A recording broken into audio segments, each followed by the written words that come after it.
Ce sont les toutes premières heures de l'aube. Le ciel se teinte d'un rouge profond, presque maladif, tandis que le soleil peine à traverser une atmosphère saturée de cendres volcaniques. Tu te tiens debout dans ce qui deviendra un jour la Sibérie, mais ce paysage ne ressemble à rien de ce que tu as pu voir. Autour de toi, une forêt d'arbres étranges s'étire à perte de vue. Ni pins, ni chênes, mais d'immenses lycophytes aux troncs écailleux, dressés comme des colonnes de 30 mètres de haut. L'air est épais, chaud, chargé d'une odeur âcre qui te brûle légèrement la gorge. Soudain, le sol se met à vibrer sous tes pieds. Ce n'est pas un séisme violent, plutôt une pulsation continue, rythmée, comme si quelque chose d'énorme avançait entre les arbres. Les frondes des fougères géantes s'agitent brutalement. Et alors tu le vois, une créature de la taille d'un rhinocéros surgit du feuillage. Sa peau est épaisse et rugueuse, son corps, trapu et puissant, et de ses mâchoires dépassent 2 défenses recourbées, pointées vers le bas comme des sabres. Ce n'est pas un dinosaure. Les dinosaures n'existent pas encore. C'est un Moschops, un reptile herbivore qui règne sur ces forêts du Permien supérieur, un monde qui s'apprête à basculer à jamais. Mais quelque chose d'inquiétant flotte dans l'air. Les insectes, des libellules grandes comme des mouettes, volent de manière erratique, désorientée. Au loin, des colonnes de fumée s'élèvent de fissures dans le sol, et par instants, une lueur orangée illumine l'horizon nocturne. Quelque chose de terrible est en train de naître dans les entrailles de la planète. Quelque chose qui, en quelques milliers d'années, effacera 96% de toute la vie marine et 70% des vertébrés terrestres. Mais pour l'instant, en ce jour ordinaire du Permien supérieur, la vie suit son cours, inconsciente de la catastrophe qui approche. Tu imagines ce que ce serait de vivre 24 heures dans ce monde alien. Un monde sans dinosaures, sans mammifères modernes, sans fleurs ni oiseaux, mais rempli de créatures si étranges et fascinantes qu'on croirait les voir sortir d'un film de science-fiction.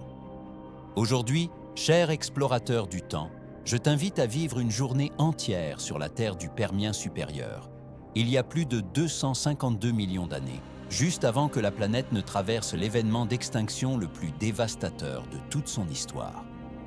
Avant de partir pour ce voyage hors du commun, laisse-moi un commentaire en me disant quelle créature du Permien tu aimerais découvrir. Et n'oublie pas de t'abonner à la chaîne pour continuer à explorer les mondes perdus du passé. Active la cloche pour ne manquer aucune aventure. Merci et que commence notre journée au Permien. 6 heures. L'aube sur la Pangée. Notre journée démarre dans les toutes premières heures du matin dans ce que nous appelons aujourd'hui l'Afrique du Sud, mais qui, au Permien supérieur, faisait partie du supercontinent Pangée. Ce nom te dit forcément quelque chose. La Pangée fut la dernière des grandes masses continentales unifiées de la Terre, lorsque presque tous les continents étaient soudés en un seul bloc gigantesque, entouré par l'océan Panthalassa. La géographie de la Pangée créait des conditions climatiques extrêmes. Avec autant de terres réunies, les régions intérieures se retrouvaient incroyablement éloignées de l'océan, formant d'immenses déserts au cœur du supercontinent. Les zones côtières et les régions équatoriales profitaient d'un climat plus doux et plus humide. Mais l'intérieur de la Pangée était un désert brûlant et aride, où seules les créatures les plus résistantes pouvaient survivre. L'endroit où nous nous trouvons ce matin est une zone de transition, une forêt de lycophytes, proche d'un grand fleuve qui serpente à travers le paysage. Les lycophytes, ancêtres géants des petites mousses actuelles qu'on appelle les lycopodes, dominent la végétation. Ces arbres peuvent atteindre 30 mètres, voire davantage, avec des troncs épais marqués par un motif distinctif de cicatrices en forme de losange, là où les feuilles étaient autrefois attachées. Contrairement aux arbres modernes, ils n'ont pas de véritable bois. Leurs troncs sont en grande partie creux, maintenus par une écorce épaisse et un tissu interne spongieux. Autour de nous poussent des fougères arborescentes, certaines hautes de 5 à 10 mètres.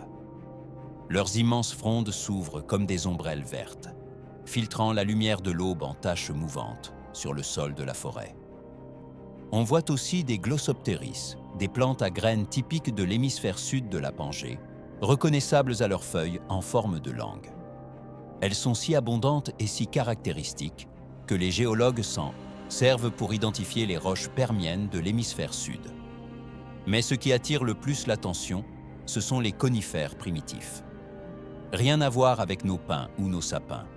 Ces conifères du Permien ont des silhouettes étranges, presque géométriques. Certaines étendent leurs branches à l'horizontale en motifs réguliers. D'autres portent des feuilles écailleuses plaquées contre des tiges épaisses.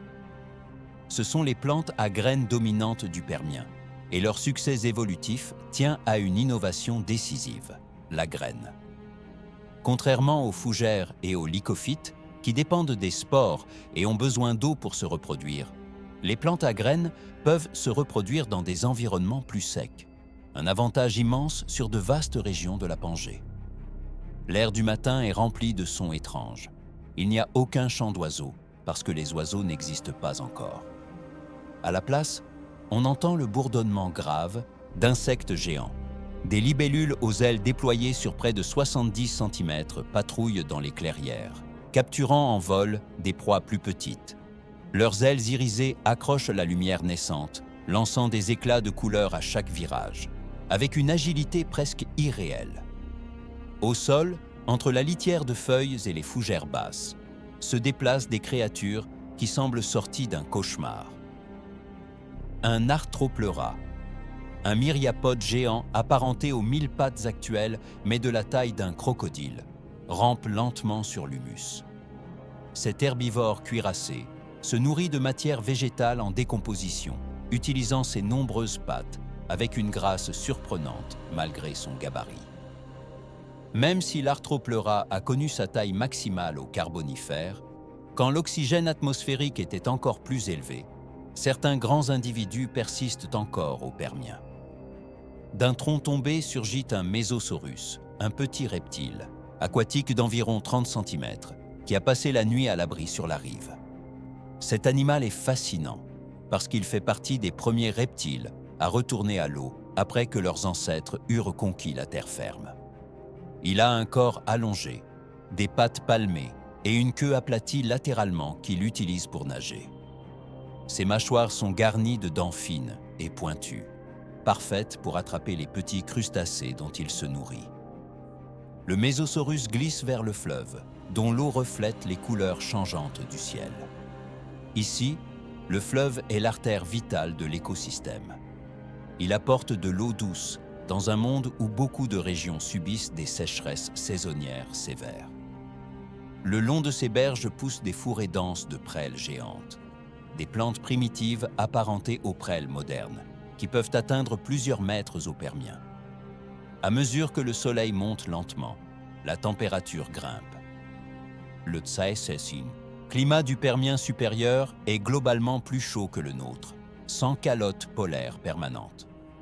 Les températures mondiales sont élevées et les zones équatoriales peuvent être brutalement brûlantes. Pourtant, dans cette région de latitude moyenne, les matinées peuvent rester relativement fraîches jusqu'à ce que la chaleur du jour s'installe. L'atmosphère permienne, elle aussi, est différente. Le niveau d'oxygène a chuté depuis les sommets du Carbonifère, où il atteignait environ 35%, pour tomber aux alentours de 15 à 16%, bien moins que les 21% actuels. Cette baisse d'oxygène explique en partie pourquoi les arthropodes géants du Carbonifère, comme les libellules de 75 cm d'envergure ou les arthropleura de 2,5 mètres, ont réduit leur taille. Les insectes respirent par un système de trachées basé sur la diffusion passive de l'oxygène. Quand l'oxygène diminue, leur taille maximale possible est limitée. Le dioxyde de carbone, en revanche, commence à augmenter lentement. Dans les profondeurs de la Terre, au nord, dans ce qui deviendra la Sibérie, une immense province volcanique s'éveille. Les trappes de Sibérie, comme on les appellera des millions d'années plus tard, s'apprêtent à connaître l'une des phases éruptives les plus catastrophiques de l'histoire de la planète. Pour l'instant, dans cette matinée paisible, on n'en perçoit que des signes discrets, des secousses occasionnelles, un léger goût de soufre dans l'air quand le vent souffle du nord, et de lointaines colonnes de fumée que les habitants de ce monde ont appris à ignorer. 9 heures, les géants herbivores. À mesure que la matinée avance, la forêt s'anime sous l'activité des grands herbivores. Dans une clairière proche, un troupeau de moschops sort de l'ombre des arbres pour brouter la végétation basse.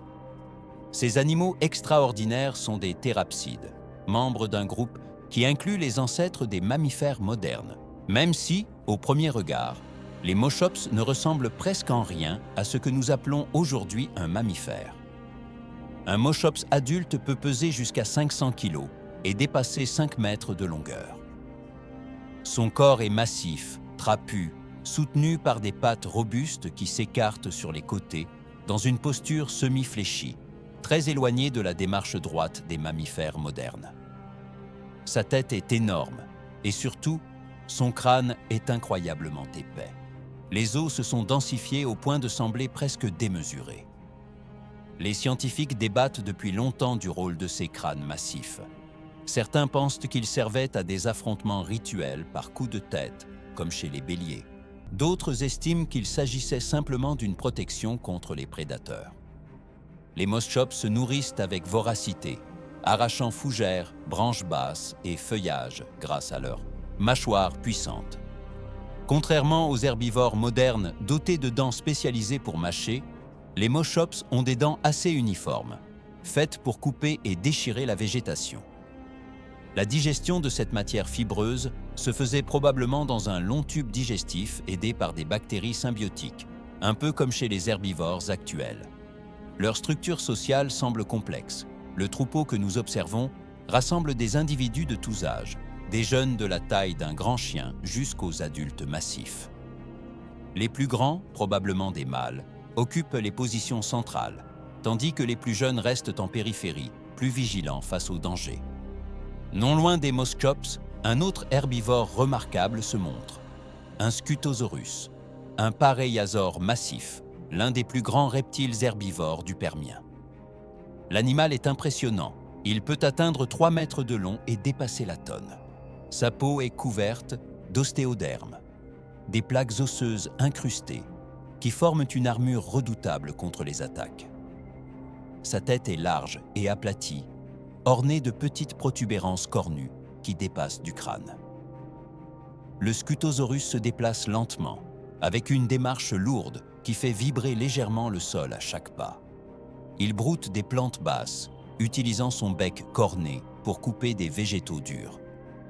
À la différence des moschops, qui appartiennent à la lignée conduisante aux mammifères, le Scutosaurus est un parareptile, un groupe qui s'éteindra complètement sans laisser de descendants directs modernes. Dans les branches les plus hautes des lycophytes, un autre type de créature se nourrit du feuillage. Des Suminia, petits thérapsides arboricoles de la taille d'un opossum, parmi les premiers vertébrés à se spécialiser dans la vie dans les arbres.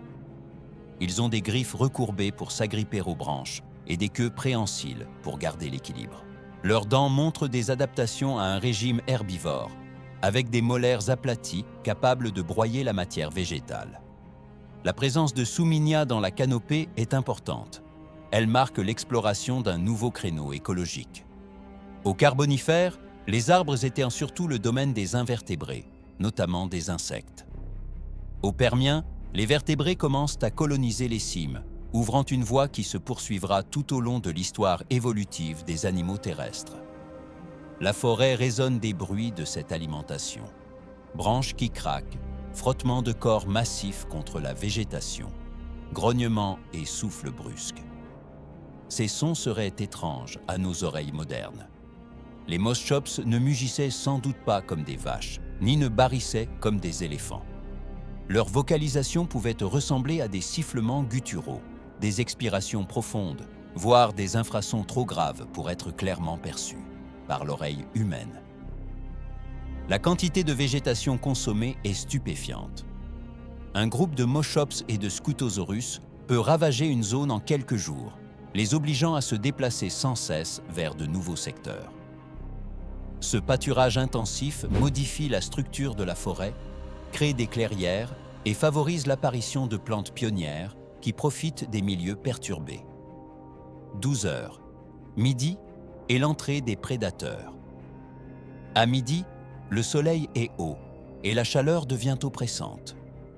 La température dépasse 35 degrés Celsius et l'humidité est forte près du fleuve. Beaucoup de grands herbivores cherchent l'ombre sous les lycophytes ou se rapprochent de l'eau pour boire et se rafraîchir. C'est justement dans ces moments de vulnérabilité que les prédateurs apparaissent. Des sous-bois émergent l'une des créatures les plus impressionnantes du Permien, un Inostrancevia, le plus grand des gorgonopsiens et l'un des prédateurs terrestres les plus redoutables de son époque. C'est une véritable machine à tuer, un corps musclé de plus de 3,5 mètres et des crocs en forme de sabre qui dépassent de sa mâchoire supérieure comme des lames mortelles.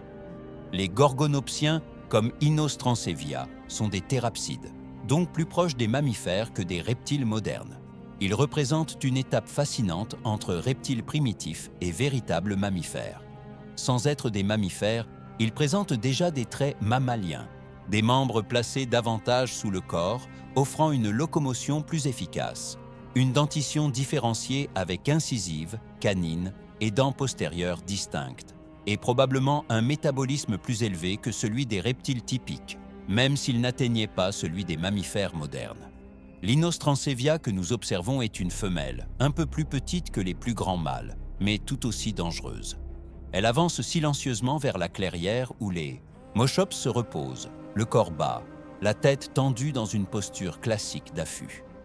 Ses yeux placés vers l'avant lui donnent une certaine vision binoculaire, essentielle pour estimer les distances au moment de frapper.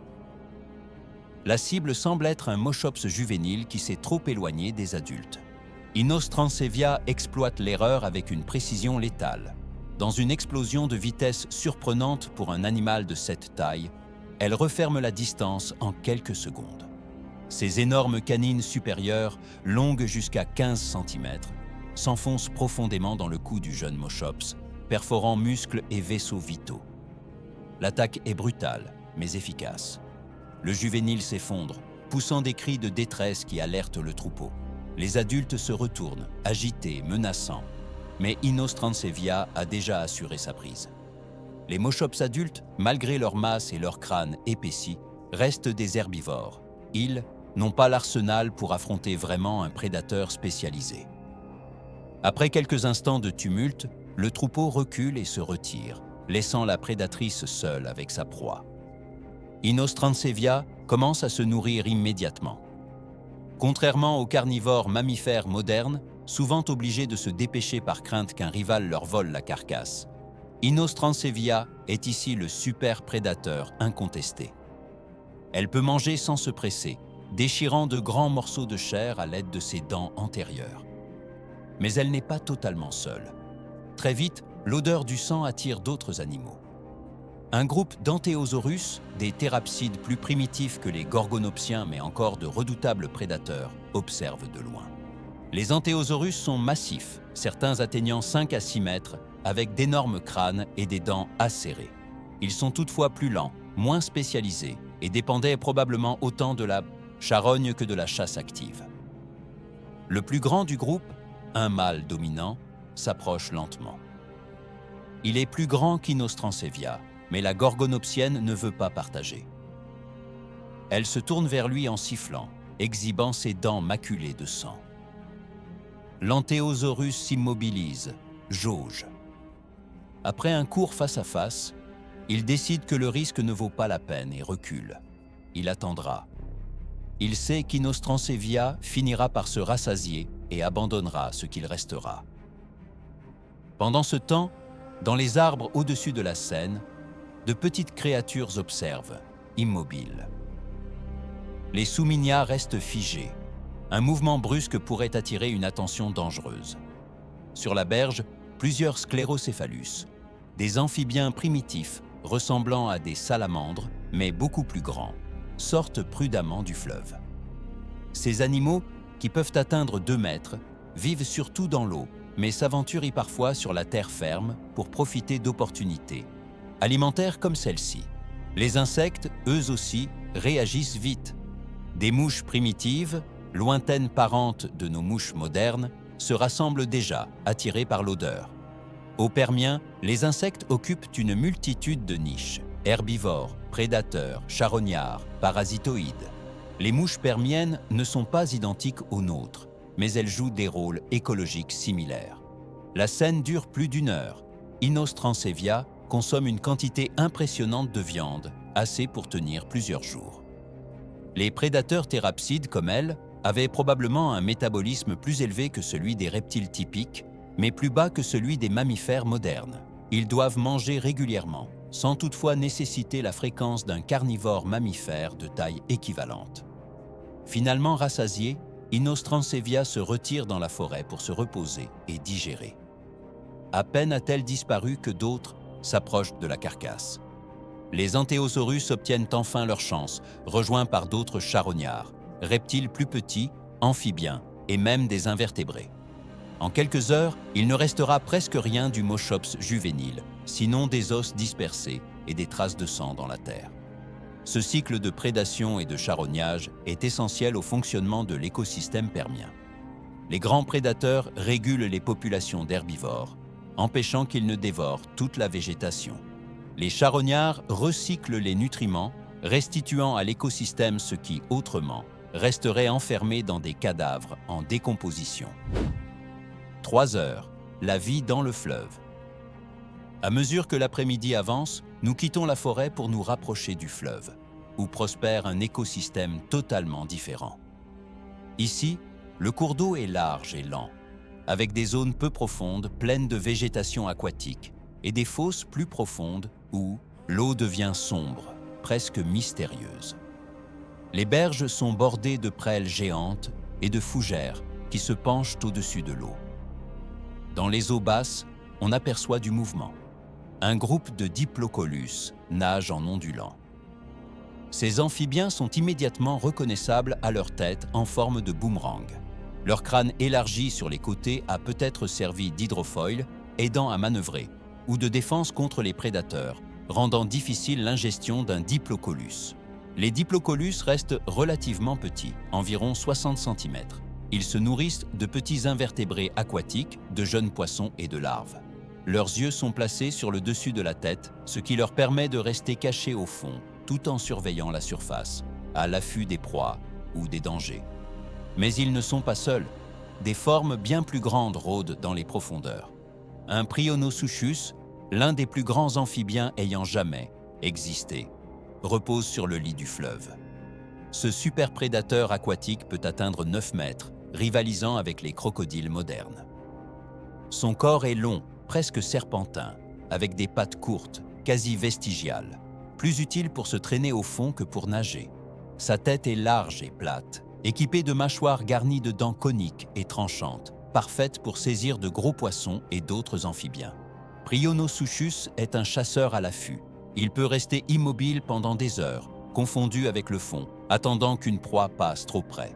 Quand cela arrive, il attaque avec une explosivité fulgurante, ouvrant grand ses mâchoires et créant un effet d'aspiration qui entraîne la proie directement dans sa gueule. C'est une stratégie d'une efficacité redoutable, perfectionnée par les prédateurs aquatiques depuis des centaines de millions d'années. Les poissons du Permien sont variés et abondants. On voit des bancs de Xenacanthus, des requins d'eau douce aux formes étranges.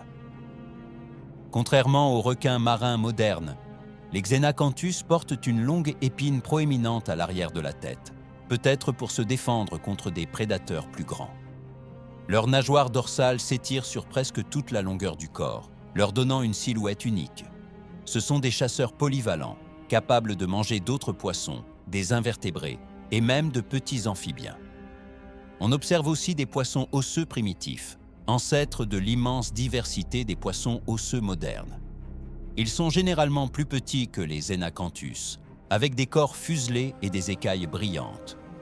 Ils se nourrissent d'insectes aquatiques, de petits crustacés et d'algues, occupant les niveaux trophiques inférieurs de l'écosystème.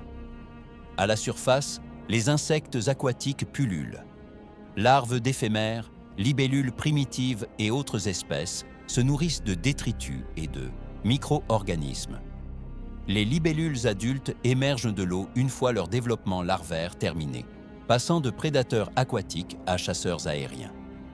Avec des envergures pouvant atteindre 70 cm, les libellules permiennes dominent l'air, capturant d'autres insectes en plein vol avec leurs pattes épineuses. Le fleuve abrite aussi des invertébrés fascinants. Des crustacés primitifs, lointains cousins des crevettes et des crabes, rampent sur le fond, se nourrissant de détritus et de petits organismes. Des mollusques d'eau douce, dont des gastéropodes et des bivalves primitifs, filtrent les particules ou broutent les algues sur les roches. L'interaction entre l'écosystème terrestre et l'écosystème aquatique est intense. Les animaux terrestres dépendent du fleuve, surtout pendant les saisons sèches. Les herbivores viennent boire, s'exposant aux prédateurs terrestres, mais aussi aux prédateurs aquatiques. Les grands, amphibiens comme Prionosuchus, sortent parfois se chauffer au soleil sur les berges, absorbant la chaleur pour réguler leur température. Le fleuve transporte aussi des nutriments depuis l'intérieur du continent vers les zones côtières, puis vers l'océan. Feuilles tombées, troncs morts et carcasses sont emportés en aval, nourrissant des organismes dans des écosystèmes plus bas. Cette connectivité est essentielle à la santé globale du paysage permien.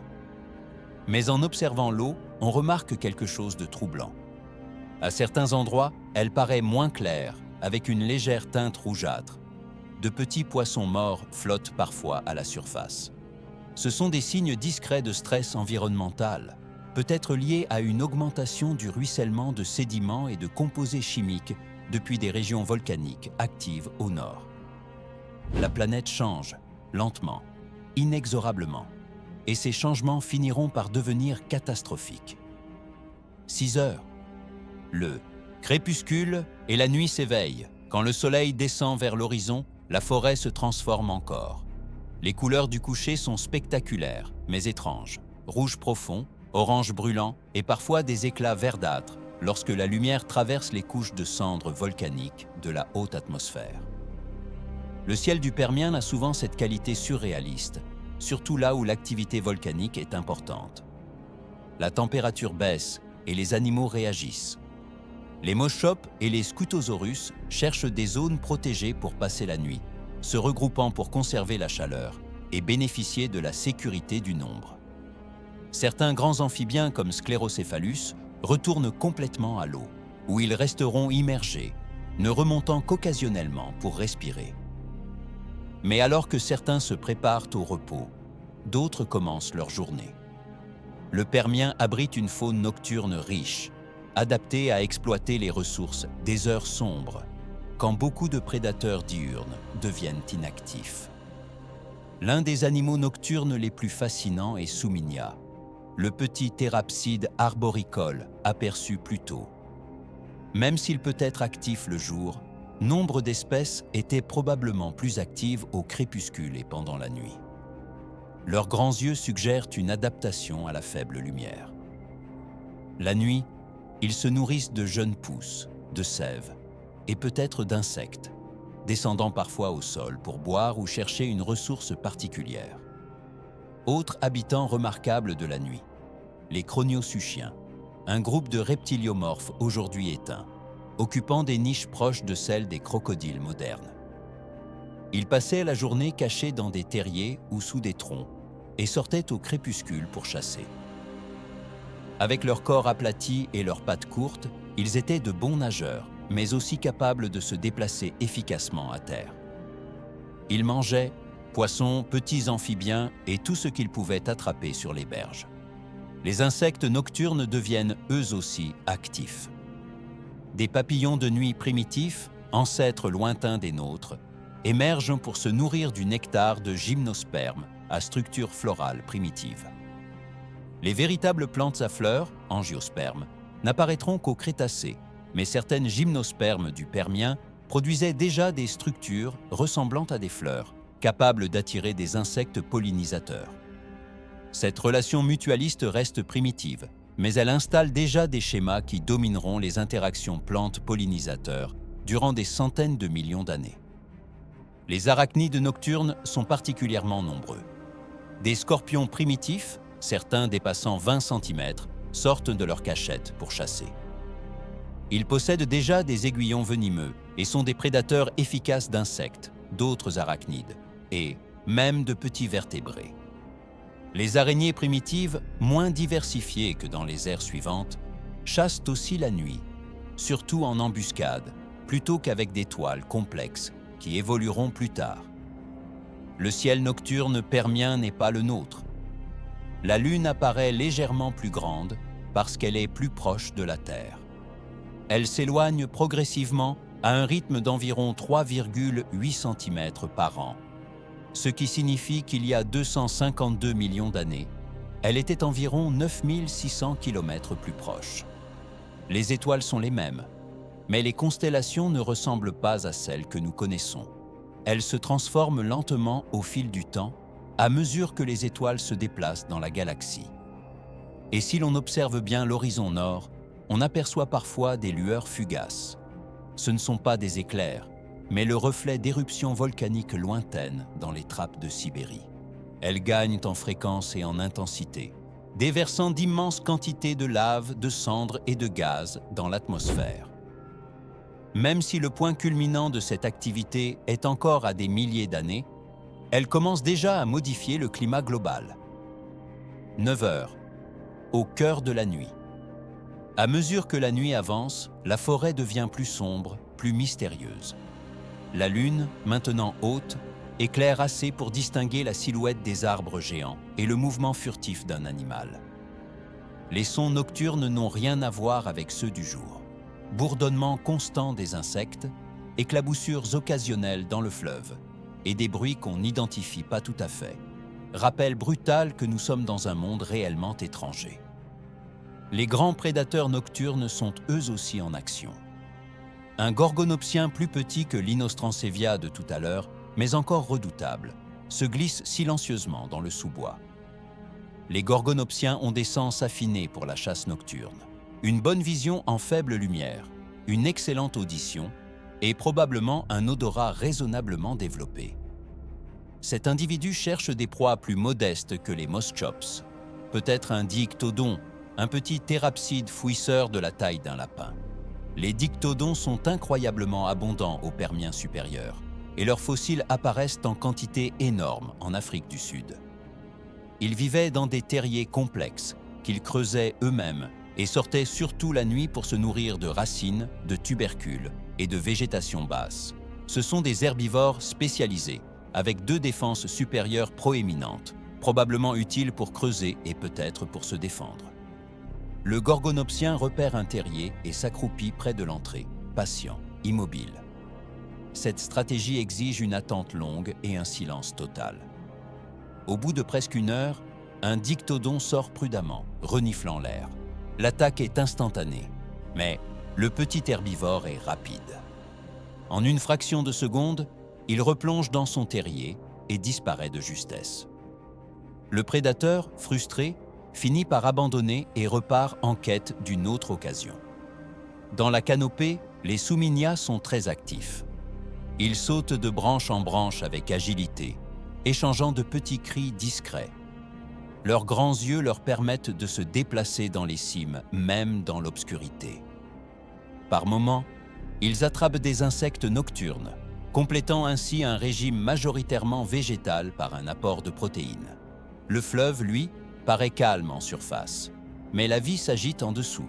Prionosuchus chasse activement, utilisant ses organes sensoriels pour détecter les vibrations des poissons dans l'eau noire. Quand il repère une grosse proie, il se déplace avec une rapidité surprenante pour un animal de sa taille, refermant ses mâchoires avant même que le poisson ne puisse comprendre. Les amphibiens plus petits bougent aussi. Des temnospondyles de la taille de salamandres modernes sortent de l'eau pour chasser des invertébrés sur les berges humides. Au Permien, ces petits amphibiens sont d'une diversité incroyable, occupant des niches allant de la vie entièrement aquatique à des modes de vie semi-terrestres.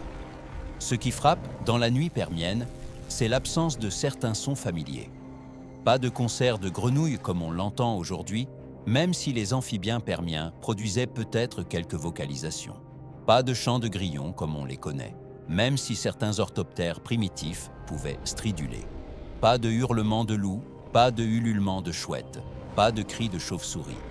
Le Permien est un monde d'avant, avant que beaucoup des groupes qui dominent nos écosystèmes actuels n'existent. Et pourtant, d'autres sons remplissent le vide. Les grands reptiliomorphes pouvaient émettre des appels territoriaux, des sifflements, des grognements. Les insectes massifs, libellules nocturnes, coléoptères primitifs, produisaient des bourdonnements et des cliquetis audibles. Et surtout, le vent dans les forêts de lycophytes créait une musique étrange, différente du murmure des feuillages modernes. 0 heure, minuit et les signes de l'apocalypse. À minuit, nous atteignons le point le plus sombre et le plus silencieux de notre journée permienne. La plupart des animaux, diurnes comme nocturnes, réduisent leur activité. C'est une parenthèse de calme avant l'aube, avant que le cycle ne recommence. Mais même dans cette immobilité, on sent que le monde change. Dans le ciel nocturne, quelque chose attire l'attention. Des aurores, des lumières dansantes sur l'horizon nord. Au Permien supérieur, l'activité magnétique de la Terre était peut-être plus instable, liée à des mouvements dans le noyau terrestre. Les aurores seraient alors plus fréquentes et visibles à des latitudes plus basses qu'aujourd'hui. Le sol tremble parfois, secousses sismiques venant de régions lointaines où l'activité tectonique est intense. La Pangée, malgré son apparence de supercontinent stable, subit d'énormes forces. Les plaques qui la composent sont sous tension, et dans certaines zones, surtout là où les trappes de Sibérie s'activent, la croûte terrestre est littéralement en train de se fissurer. Si nous pouvions voyager vers le nord, vers ce qui est aujourd'hui la Sibérie, nous verrions un paysage apocalyptique. De gigantesques fractures dans le sol libèrent des flots de lave inimaginables. Ce ne sont pas des volcans classiques en cône. La lave jaillit de longues crevasses de la croûte, formant des champs de lave immenses, s'étendant sur des centaines de milliers de kilomètres carrés.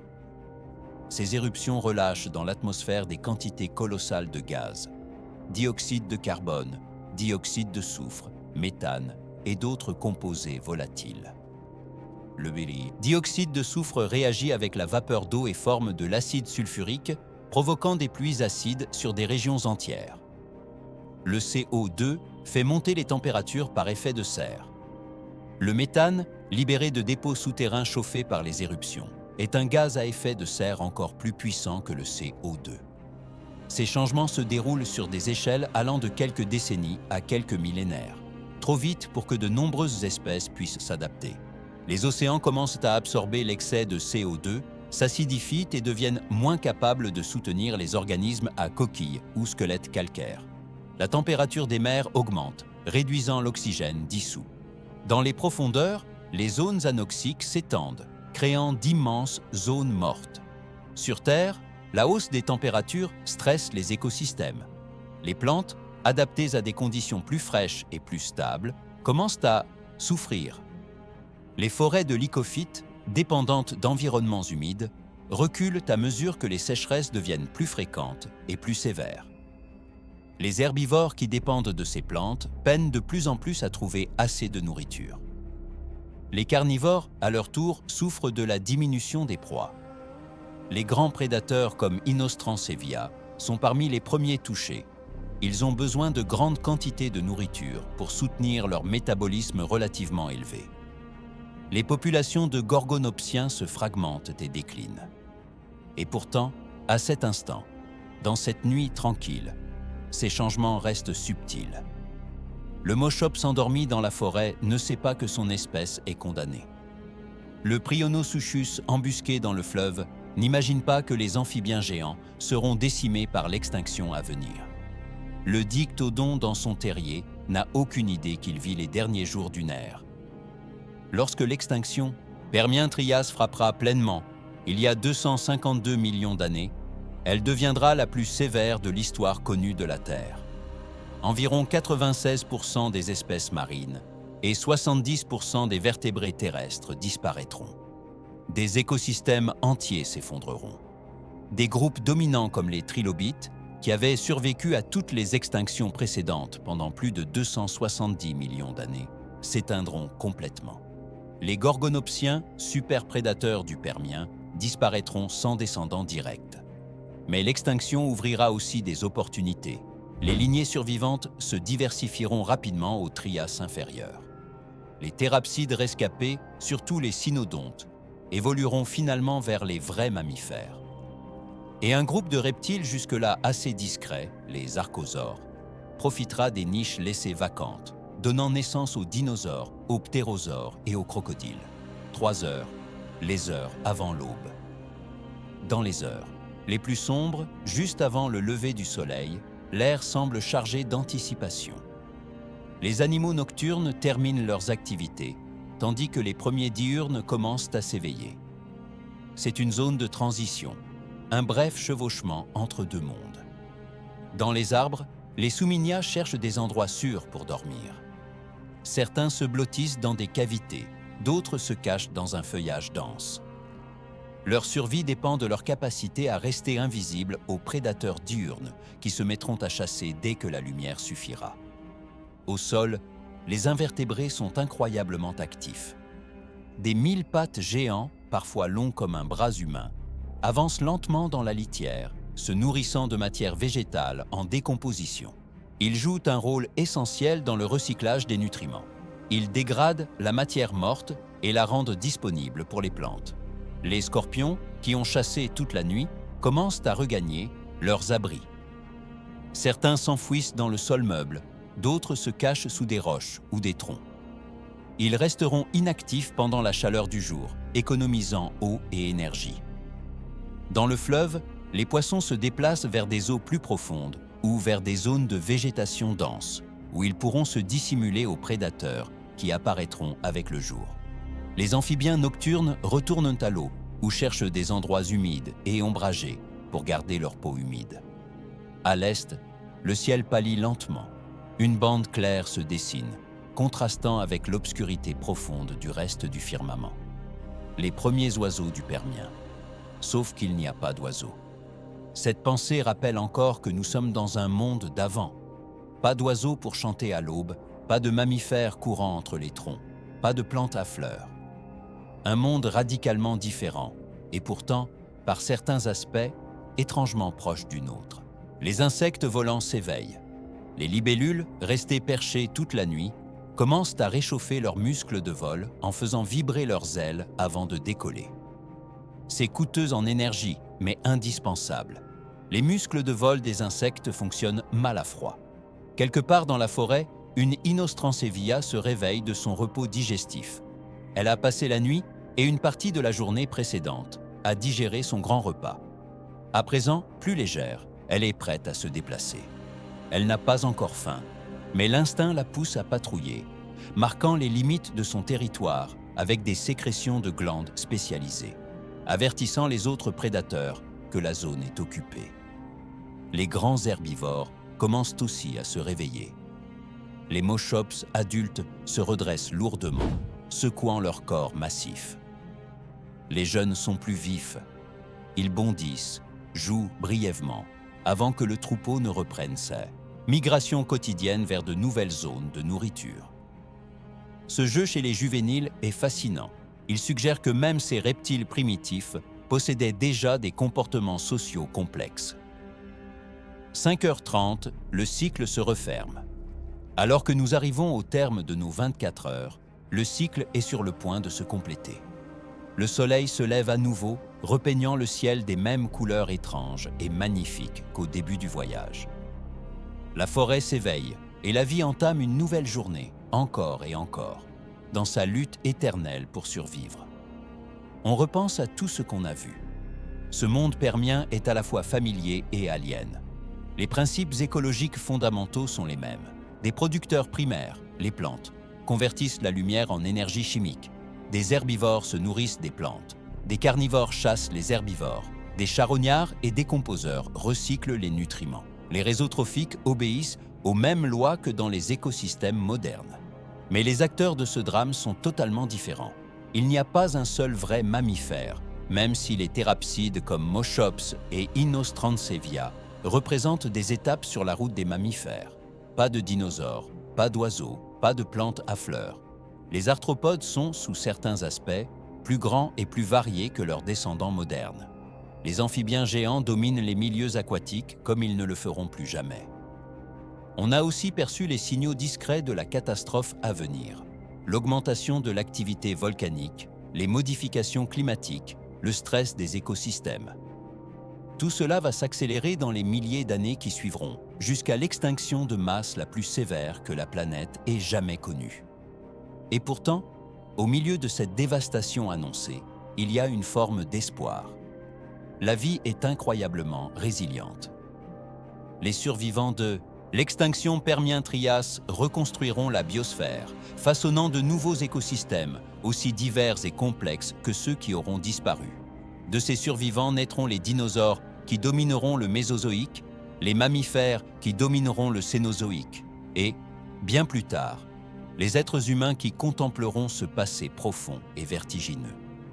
Le Permien nous enseigne aussi quelque chose sur notre propre époque. Il montre que la vie sur Terre est en flux permanent. Elle répond aux changements de l'environnement, évolue, s'adapte. Il rappelle aussi que même les écosystèmes les plus robustes peuvent s'effondrer face à des bouleversements suffisamment rapides et sévères. Le Permien supérieur a connu un réchauffement global rapide, une acidification des océans, une perte d'oxygène dans les mers, un effondrement des écosystèmes, des thèmes qui résonnent de façon troublante avec les défis environnementaux d'aujourd'hui. Mais l'histoire du Permien n'est pas seulement une histoire d'extinction, c'est aussi une histoire de persistance, d'adaptation, de résilience. Un rappel que même les pires catastrophes ne sont pas la fin du récit, mais un chapitre douloureux, brutal, dans l'épopée continue de la vie sur Terre. Conclusion. Nos 24 heures au Permien supérieur touchent à leur fin. Nous avons marché dans des forêts de lycophytes géants, observé des herbivores massifs en train de brouter, assisté à la violence de prédateurs aux dents de sabre, exploré des fleuves peuplés d'amphibiens géants et de poissons primitifs, et ressenti à la fois la beauté et les présages inquiétants d'un monde au bord d'un basculement. Le Permien fut une époque d'extrêmes, des super-prédateurs aux crocs en sabre plus imposants que ceux de n'importe quel carnivore mammifère ultérieur, des amphibiens grands comme des crocodiles, des insectes aux envergures dépassant celles de nombreuses espèces d'oiseaux modernes. Un temps où les thérapsides, ancêtres des mammifères, dominaient la Terre, où des forêts de plantes primitives recouvraient de vastes régions de la Pangée, où la vie avait atteint des niveaux de complexité et de diversité qui rivalisent avec n'importe quelle période suivante. Mais ce fut aussi un temps de vulnérabilité. L'extinction Permien-Trias nous rappelle qu'aucune période de prospérité n'est éternelle, que les systèmes écologiques, même s'ils paraissent stables et solides, peuvent s'effondrer sous des changements environnementaux assez rapides et assez violents. Pour nous, au XXIe siècle, contempler ce passé lointain apporte des leçons. Le Permien révèle la diversité stupéfiante des formes que la vie peut prendre, la créativité presque illimitée de l'évolution. Il nous avertit aussi des conséquences de bouleversements rapides et nous rappelle notre responsabilité. Nous sommes la première espèce capable de comprendre une extinction de masse et potentiellement d'en prévenir une. La prochaine fois que tu verras un mammifère, souviens-toi qu'il descend des thérapsides survivants du Permien, ceux qui ont traversé l'extinction où 70% des vertébrés terrestres ont disparu. La prochaine fois que tu verras un crocodile ou un oiseau, souviens-toi que leurs ancêtres archosaures ont eux aussi survécu à cette même catastrophe. Nous sommes tous, au fond, les héritiers des survivants les plus résistants et les plus adaptables de la pire extinction de masse que la planète ait connue. J'espère que ce voyage, à travers 24 heures au Permien supérieur, t'aura donné une vision plus profonde de l'histoire de la vie sur Terre, de la diversité incroyable qui a existé et des forces qui ont façonné la biosphère. Si cette plongée dans le passé profond t'a fasciné, laisse-moi un commentaire avec tes impressions. Mets un like à la vidéo et abonne-toi à la chaîne pour d'autres aventures à travers le temps géologique. Tu aimerais explorer d'autres périodes? Le Carbonifère, avec ses forêts marécageuses géantes et ses insectes de la taille d'oiseaux de proie? Le Dévonien, quand les premiers vertébrés ont tenté leur pas hors de l'eau? Ou le Trias, quand la vie s'est relevée de la catastrophe permienne et que les premiers dinosaures sont apparus? Dis-moi ce que tu veux voir dans les commentaires. Merci de m'avoir accompagné dans ce voyage extraordinaire au Permien supérieur. il y a plus de 252 millions d'années. Un monde d'avant les dinosaures, un monde de géants oubliés, un monde qui nous rappelle à la fois la fragilité et la résilience de la vie sur Terre. On se retrouve dans la prochaine aventure à travers le temps.